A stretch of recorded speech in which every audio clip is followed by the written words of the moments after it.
Jadi konsep ini nih kayak membawa kita ke sebuah pertanyaan gitu loh. Apa jadinya jika semua emosi negatif seperti sedih, marah, atau cemas gitu ya, itu bener-bener kayak dihilangkan total di muka bumi? Apakah kita masih bisa disebut sebagai manusia?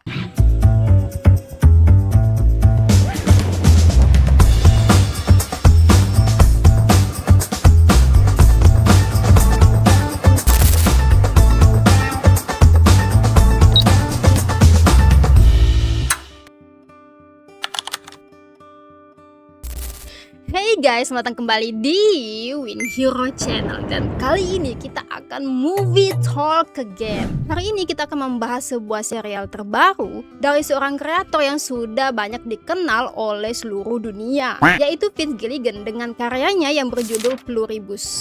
Gue nggak tahu apa sebutnya Pluribus atau Pluribus, nggak tahu deh.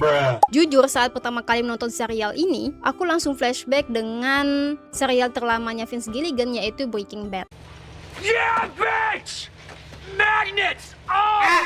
Bukan karena ceritanya yang mirip sih, tapi karena feeling gitu loh ketika menonton filmnya. Rasanya tuh kayak pelan, halus, tapi tuh kayak ngena banget di hati lo gitu loh. Vince Gilligan ini punya gaya penceritaan yang khas. Dia tidak pernah terburu-buru, dia benar-benar membangun segalanya perlahan, dan justru disitulah kekuatan emosionalnya itu terasa. Pluribus ini mengangkat premis yang sangat unik, bahkan bisa dibilang absurd ya. Wait a minute. Yaitu tentang dunia yang terinfeksi semacam dengan virus kebahagiaan. Figure it out, why?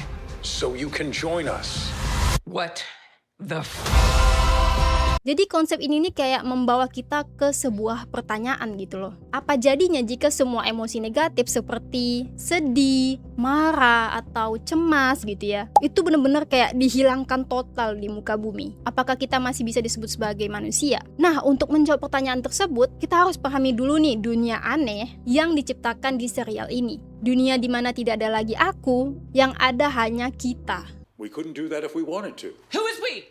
Why is everybody suddenly we? You know, we could continue this after you've had a good night's sleep. Who is we? We is us. Just us. Who the fuck is us?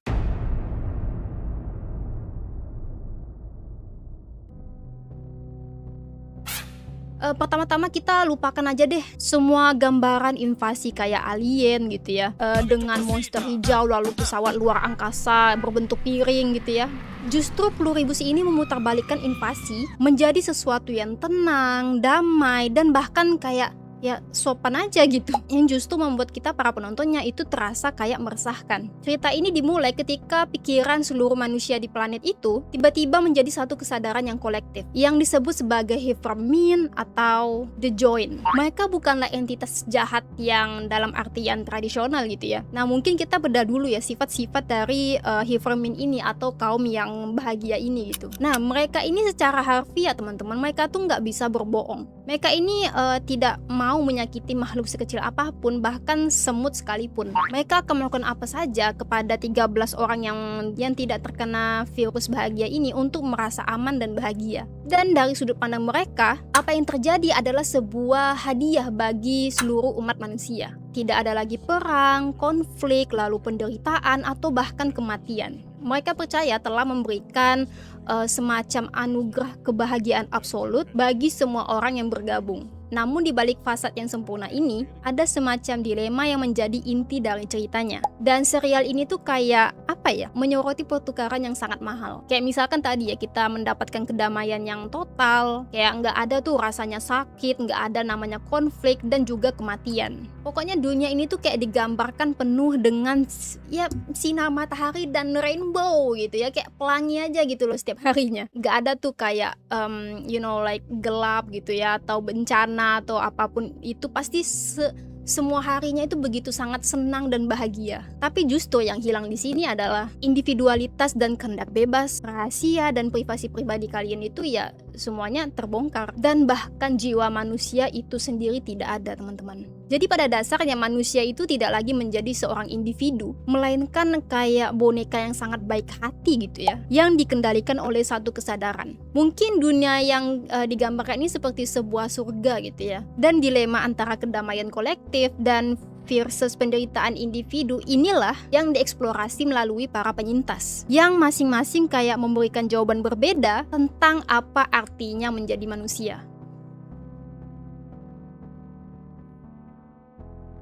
Nah, seperti karya Vince Gilligan yang lainnya ya, kekuatan terbesar Pluribus ini yaitu terletak pada karakter-karakternya. Melalui para penyintas yang tersisa, kita diajak untuk mempertanyakan apakah kedamaian yang ditawarkan oleh Heiferman ini benar-benar layak untuk diterima. Nah, ini adalah part yang paling gue suka ya. Kita masuk ke menganalisis karakter-karakter dari series Pluribus ini. Yang pertama adalah Carol Sturka, yaitu karakter utama dari film ini ya, teman-teman, yang merupakan mungkin perempuan yang sangat berjuang gitu ya, sekaligus merasa bingung gitu. Yang dimana Carol Sturka ini menurut gue ya, itu diperankan sangat luar biasa oleh yang namanya, ini gue nggak tahu nama artisnya siapa ya, karena gue juga baru tahu namanya itu adalah Rhea Seehorn. Dan gue rasa Carol ini ya, karakter Carol ini itu merupakan representasi dari para penonton, yaitu kita yang menontonnya gitu kan. Ia menderita karena kehilangan orang yang ia sayangi dan juga individualitasnya. Jadi konflik batinnya ini sangat terasa banget, dimana di satu sisi ini kita melihat kalau kaum Heiferman ini atau kaum kebahagiaan ini telah merenggut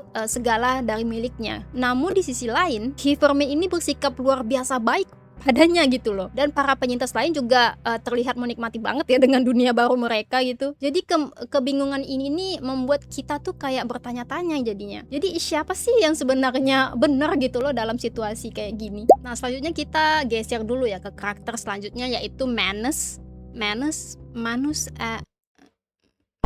Jadi dia ini karakter yang sebagai apa ya, kontras gitu ya, kontras, benar-benar kontras yang tajam gitu ya dengan Carol. Jadi Manus ini merupakan kayak sebuah pemberontak lah yang sejak awal menolak total keberadaan si Heiferman ini. Ia menolak tuh segala bentuk kemudahan yang mereka tawarkan. Ketika Heiferman menawarinya penerbangan 2 jam dari Paraguay ke kota Albuquerque gitu ya, ia langsung menolaknya mentah-mentah dan memilih untuk melakukan perjalanan yang sangat berbahaya gitu ya dengan berjalan kaki. Wow, ini orang niat banget sih. Kalau gue jadi dia, gue nggak mampu. Dan kayak bener-bener mengandalkan kekuatannya sendiri secara mutlak. Jadi tindakannya ini bukan hanya sekedar perjalanan fisik, jadi kayak sebuah penolakan simbolis gitu ya teman-teman, terhadap kekuasaan mereka dan penegasan atas kemandiriannya gitu. Nah, selanjutnya kita geser ke karakter penyintas-penyintas yang lain nih, yang 11 orang yang suka dengan dunia ini. Jadi menurut gue ini serial ini tuh juga sangat cerdas ya, dimana dia menunjukkan bahwa tidak semua orang melihat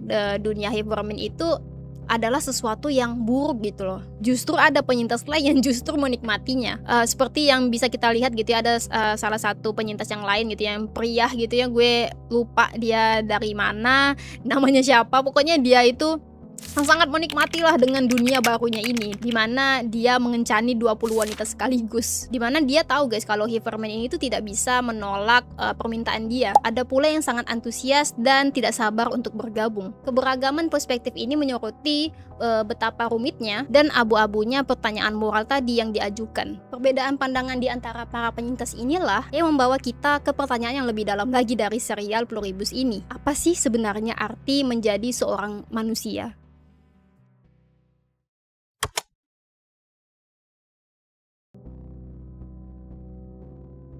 Nah, yang uniknya juga ya guys, Pluribus ini tuh penuh dengan detail visual yang memiliki makna mendalam. Ini bukan sekedar hiasan sinematik ya, melainkan cara cerita itu berkomunikasi dengan kita para penonton ya. Dimana sebuah ini kayak ciri khas aja gitu loh dari kreator Vince Gilligan ini. Nah, mungkin kita lihat salah satu contohnya gitu ya. Di sepanjang serialnya ini kita disuguhkan melihat poster-poster pesulap klasik seperti Alexander the Man Who Knows dan Howard Thurston yang slogan terkenalnya itu adalah "Saya tidak akan pernah menipumu demi dunia ini." Ini adalah semacam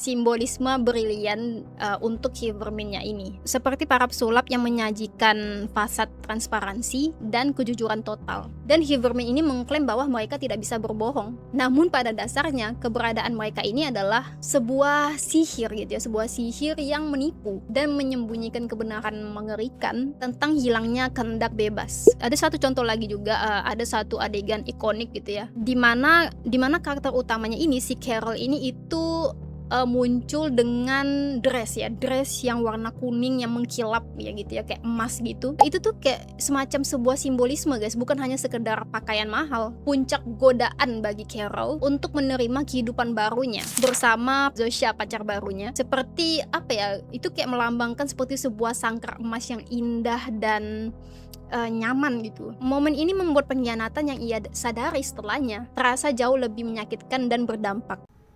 Because I love you.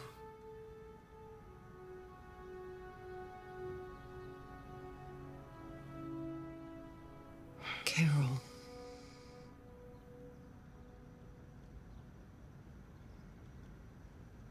Nah, inilah guys ya, ini merupakan detail-detail kecil yang membuat Vince Gilligan ini benar-benar so absolute cinema guys. Jadi kita merasa justru malah film ini tuh rasa nyata gitu loh, walaupun mustahil itu terjadi dia nyata kan. Nah pada akhirnya pesan terkuat dari Pluribus ini adalah bahwa ketidaksempurnaan, rasa sakit gitu ya, kesedihan dan konflik itu bukanlah kelemahan, melainkan bagian esensial dari takdir manusia ya, atau dari fitrah fitrah sangat Islam banget ya, fitrah manusia gitu. Nah menghilangkan semua itu pada dasarnya sama aja dengan menghilangkan kemanusiaan itu sendiri.